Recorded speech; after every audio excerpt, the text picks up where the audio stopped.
ಮನು ಮಹಾರಾಜರು ಹಾಗೂ ಮತ್ಸ್ಯರೂಪಿ ಪರಮಾತ್ಮರ ಸಂಭಾಷಣೆಯಲ್ಲಿ ಮಾಡಬಹುದಾದ ಅನೇಕ ವ್ರತಾನುಷ್ಠಾನಗಳ ಚಿಂತನೆಯನ್ನು ಮಾಡ್ತಾ ಬಂದಿದ್ದೇವೆ. ಕೆಲವು ವ್ರತ ನಿಯಮಗಳನ್ನು ಹೇಳ್ತಾ ಮತ್ಸ್ಯರೂಪಿಯಾದ ಪರಮಾತ್ಮ ಆದಿತ್ಯ ಶಯನ ವ್ರತ, ಹಾಗೆಯೇ ನಕ್ಷತ್ರ ಪುರುಷ ವ್ರತ, ರೋಹಿಣಿ ಚಂದ್ರಶಯನ ವ್ರತ, ಹೀಗೆ ಕೆಲವು ವ್ರತಗಳನ್ನು ಹೇಳಿದ್ದಾನೆ. ತಡಾಗ ವ್ರತ ಅಂತ ಒಂದು, ತಡಾಗ ವಿಧಿ ಅಂತ, ಜನೋಪಕಾರಕ್ಕೋಸ್ಕರ ಕೆರೆಯನ್ನು ತೋಡಿಸಬೇಕಂತ. ಕೆರೆಯನ್ನು ತೋಡಿಸಿ ಅದಕ್ಕೆ ಅನೇಕ ಕ್ರಮಗಳನ್ನು ಹೇಳಿದ್ದಾರೆ, ಯಾವ ರೀತಿಯಲ್ಲಿ ತೋಡಿಸಬೇಕು ಅಂತ ಹೇಳಿದ್ದಾರೆ. ಹಾಗೆ ಒಳ್ಳೆಯ ನೀರಿನ ವ್ಯವಸ್ಥೆ ಊರಿನವರಿಗೆಲ್ಲ ಆಗುವ ರೀತಿಯಲ್ಲಿ ಕೆರೆಯನ್ನು ತೋಡಿಸಿ ಹೋಮವನ್ನು ಮಾಡುವಂತಹ ಕ್ರಮವನ್ನು ಹೇಳಿದ್ದಾರೆ.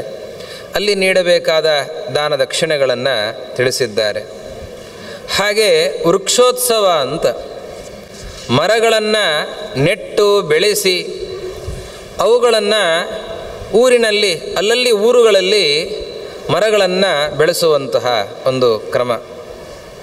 ಈ ಸಂದರ್ಭದಲ್ಲಿ ಒಂದು ಮಾತನ್ನು ಹೇಳ್ತಾರೆ, ಯಶ್ಚ ಏಕಮಪಿ ರಾಜೇಂದ್ರ ವೃಕ್ಷಂ ಸಂಸ್ಥಾಪಯೇತ್ ನರಃ ಸೋಪಿ ಸ್ವರ್ಗೇ ವಸೇದ್ರಾಜನ್ ಯಾವದಿಂದ್ರ ಅಯುತತ್ರಯಂ. ಒಂದು ಮರವನ್ನು ನೆಟ್ಟು ಬೆಳೆಸಿದರೆ ಏನು ಫಲ ಅಂತಂದರೆ 30,000 ಇಂದ್ರರು ಬಂದು ಹೋಗುವಷ್ಟು ಕಾಲ ಇವನು ಸ್ವರ್ಗದಲ್ಲಿರ್ತಾನಂತೆ. ಇಂದ್ರರು ಬದಲಾಗ್ತಾರಂತೆ, ಇವನು ಮಾತ್ರ ಅಲ್ಲೇ ಇರ್ತಾನಂತೆ. ಅಷ್ಟು ಫಲ ಇದೆ ಅಂತ ಒಂದು ಮರವನ್ನು ಬೆಳೆಸೋದಕ್ಕೆ.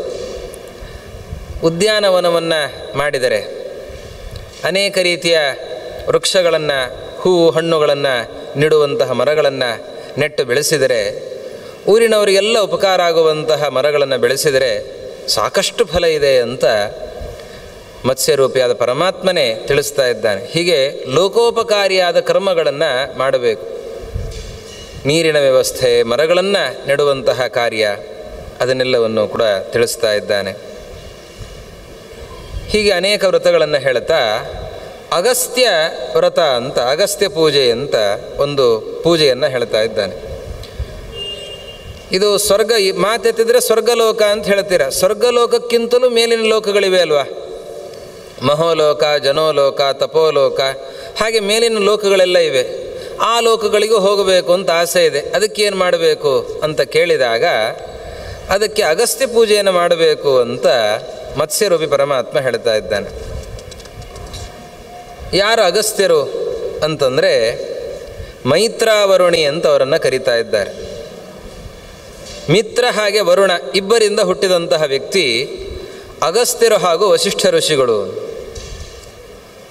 ಅದಕ್ಕೆ ಆ ಕಥೆಯನ್ನು ಕೇಳ್ತಾನೆ. ಹೇಗೆ ಮಿತ್ರ ಮತ್ತು ವರುಣ ಇಬ್ಬರಿಂದ ಹುಟ್ಟೋದು ಹೇಗೆ ಸಾಧ್ಯ ಅಂತಂದರೆ,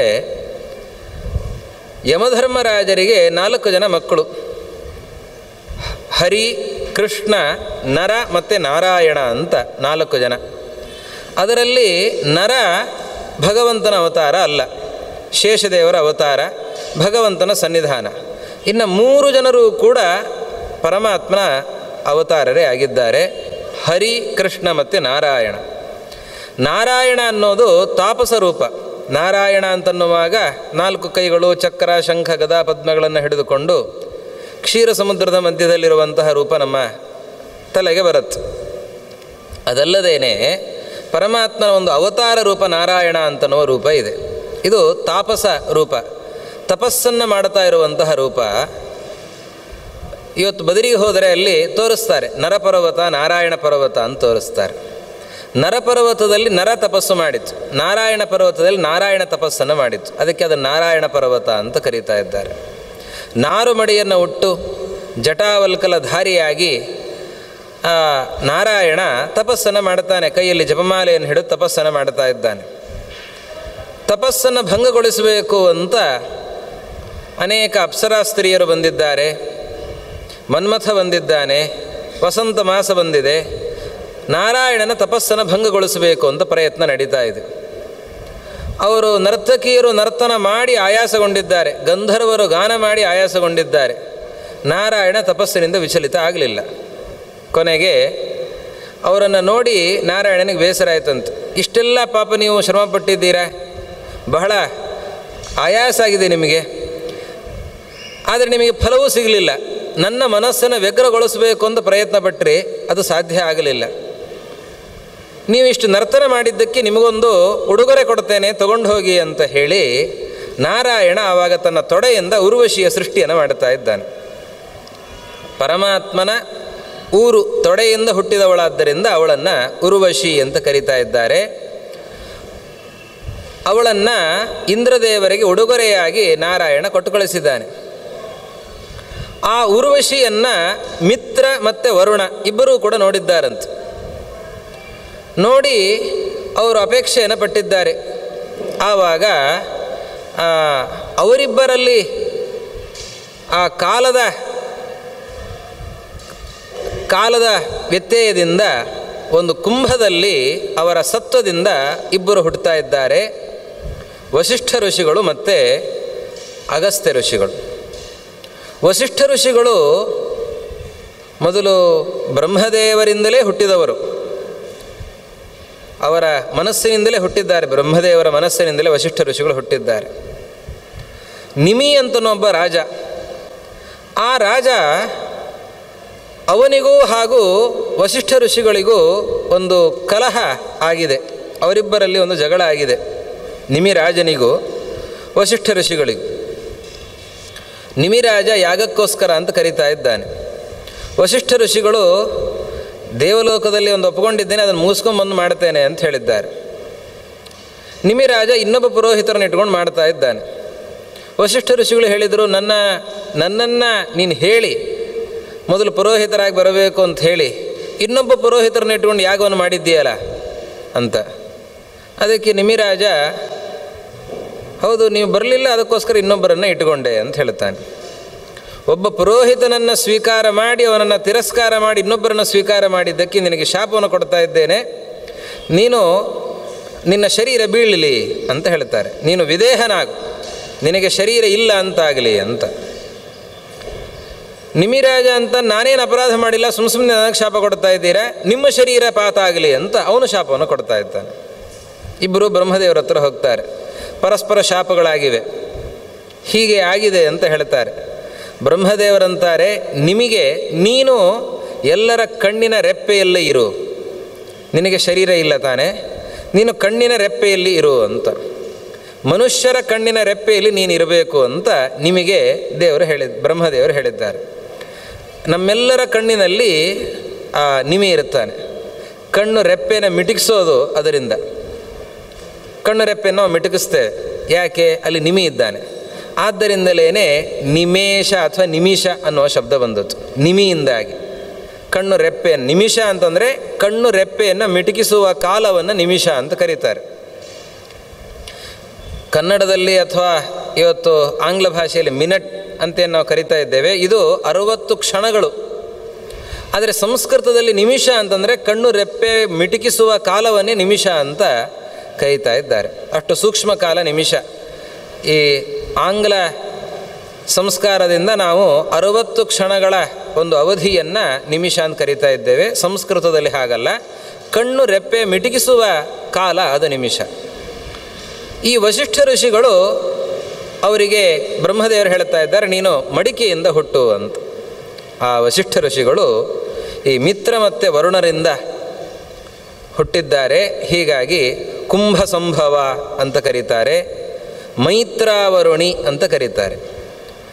ಅಲ್ಲಿ ಇಬ್ಬರು ಹುಟ್ಟಿದ್ದಾರೆ, ವಸಿಷ್ಠ ಋಷಿಗಳು ಹಾಗೂ ಅಗಸ್ತ್ಯ ಋಷಿಗಳು. ಆ ಅಗಸ್ತ್ಯ ಋಷಿಗಳ ಪೂಜೆಯನ್ನು ಮಾಡಬೇಕು. ಹೇಗೆ ಪೂಜೆಯನ್ನು ಮಾಡಬೇಕು ಅದನ್ನು ಹೇಳ್ತಾರೆ.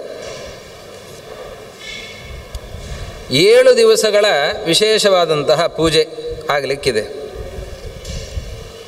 ಪ್ರತ್ಯೂಷ ಸಮಯೇ ವಿದ್ವಾನ್ ಕುರ್ಯಾದಸ್ಯೋದಯೇ ನಿಶಿ ಸ್ನಾನಂ ಶುಕ್ಲತಿಲೈಸ್ತದ್ವತ್ ಶುಕ್ಲಮಾಲ್ಯಾಂಬರೋ ಗೃಹೀ ಸ್ಥಾಪಯೇತ್ ಔರಣಂ ಕುಂಭಂ ಮಾಲ್ಯವಸ್ತ್ರವಿಭೂಷಿತಂ ಪಂಚರತ್ನಸಮಾಯುಕ್ತಂ ಘೃತಪಾತ್ರ ಸಮನ್ವಿತಂ.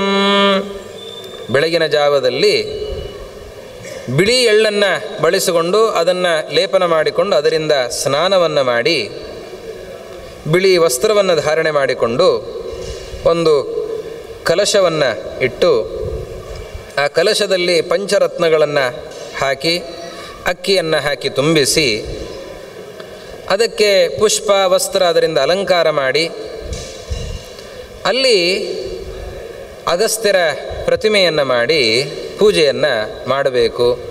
ಹೀಗೆ 7 ದಿವಸಗಳ ಪೂಜೆಯನ್ನು ಹೇಳಿದ್ದಾರೆ. ಒಂದೊಂದು ದಿವಸದ ಪೂಜೆಯ ಫಲವಾಗಿ ಒಂದೊಂದು ಲೋಕದ ಪ್ರಾಪ್ತಿ ಆಗ್ತಾ ಇದೆ ಅಂತ ಈ ರೀತಿಯಲ್ಲಿ ಅಗಸ್ತ್ಯ ಪೂಜೆಯನ್ನು ಹೇಳಿದ್ದಾರೆ. ಹೀಗೆ ಅನೇಕ ಪೂಜೆಗಳನ್ನು ಹೇಳುತ್ತಾರೆ.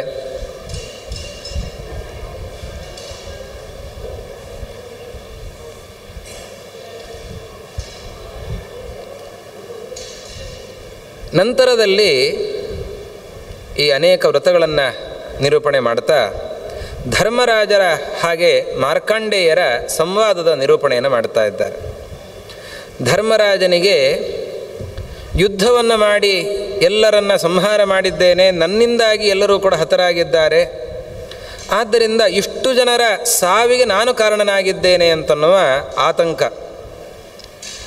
ಅರ್ಜುನ ಯುದ್ಧಕ್ಕಿಂತ ಮೊದಲೇ ವ್ಯಥೆಯನ್ನು ಪಡ್ತಾ ಇದ್ದಾನೆ. ನಾನು ಯುದ್ಧವನ್ನು ಮಾಡಿದರೆ ಇಷ್ಟು ಜನ ಸಾಯ್ತಾರೆ, ಪಾಪ ಬರ್ತದೆ ನನಗೆ ಅಂತನ್ನುವ ಭಾವನೆ. ಅದರ ಜೊತೆಯಲ್ಲಿ ಬಂಧು ವ್ಯಾಮೋಹ ಅವನನ್ನು ಕಾಡ್ತಾ ಇದೆ. ಕೃಷ್ಣ ಆವಾಗ ಭಗವದ್ಗೀತೆಯನ್ನು ಉಪದೇಶಿಸಿದ. ಧರ್ಮರಾಜನಿಗೆ ನಂತರ ಸಂಕಟ ಆಗ್ತಾ ಇದೆ, ನಾನು ಇಷ್ಟೆಲ್ಲ ಪಾಪಗಳನ್ನು ಮಾಡಿದ್ದೇನೆ, ಈ ಪಾಪ ಎಲ್ಲ ಪರಿಹಾರ ಆಗೋದು ಹೇಗೆ? ಯಾವಾಗಲೂ ಅದೇ ಗುಯ್ಗುಡ್ತಾ ಇದೆ ಧರ್ಮರಾಜನಿಗೆ, ನಾನು ತಪ್ಪು ಮಾಡಿದ್ದೇನೆ ಅಂತ. ಆ ಕೃಷ್ಣ ಬರ್ತಾ ಇದ್ದಾನೆ. ಭೀಷ್ಮಾಚಾರ್ಯರ ಬಳಿಯಲ್ಲಿ ಕರೆದುಕೊಂಡು ಹೋಗಿ ಉಪದೇಶವನ್ನು ಮಾಡಿಸಿದ್ದು ಗೊತ್ತಿದೆ. ಅನುಶಾಸನ ಪರ್ವ, ಶಾಂತಿ ಪರ್ವಗಳೆಲ್ಲ ಬಂದಿರುವಂಥ ಪ್ರಸಂಗ. ಅದೇ ಸಂದರ್ಭದಲ್ಲಿ ಮಾರ್ಕಂಡೇಯ ಋಷಿಗಳು ಅಲ್ಲಿಗೆ ಬಂದಿದ್ದಾರೆ. ಮಾರ್ಕಂಡೇಯ ಋಷಿಗಳಲ್ಲಿ ಬಂದಾಗ ಅಲ್ಲಿ ಇವನು ತುಂಬ ವ್ಯಥೆಯಲ್ಲಿದ್ದಾನೆ. ಮಾರ್ಕಂಡೇಯ ಋಷಿಗಳನ್ನು ಕರೆದು ಸ್ವಾಗತ ಮಾಡಿ ಯೋಗ್ಯವಾದ ಆಸನವನ್ನು ನೀಡಿ ಉಪಚರಿಸಿದಾಗ ಮಾರ್ಕಂಡೇಯರು ಕೇಳ್ತಾರೆ, ಏನೋ ಸಂಕಟದಲ್ಲಿದೆಯಾ, ಏನು ಸಮಸ್ಯೆ ನಿನಗೆ ಅಂತ. ಆಗ ಅವನು ಹೇಳ್ತಾನೆ, ಹೀಗೆ ನಾನು ಬಹಳಷ್ಟು ಪಾಪ ಮಾಡಿಬಿಟ್ಟಿದ್ದೇನೆ, ಈ ಪಾಪಗಳಿಗೆ ಪರಿಹಾರ ಏನು ಅಂತ ನನಗೆ ಕಾಣ್ತಾ ಇಲ್ಲ. ಆವಾಗ ಮಾರ್ಕಂಡೇಯರು ಹೇಳ್ತಾರೆ, ಏನು ಸಮಸ್ಯೆ ಇಲ್ಲ, ಬಹಳ ಪಾಪ ಮಾಡಿದ್ದೇನೆ ಅಂತ ನಿನ್ನ ಭಾವನೆ ಇದೆ, ನೀನು ವಾಸ್ತವಿಕವಾಗಿ ಪಾಪವನ್ನು ಮಾಡಿಲ್ಲ. ನೀನು ಕ್ಷತ್ರಿಯ ಧರ್ಮವನ್ನು ಮಾಡಿದ್ದೀಯ. ಧರ್ಮವನ್ನು ಮಾಡಿದರೆ ಪಾಪ ಹುಟ್ಟಿತು ಅಂತನ್ನುವ ಭಾವನೆ ನಿನಗೆ ಯಾಕೆ ಬಂತು? ಇದೇ ಮೊದಲು ತಪ್ಪು.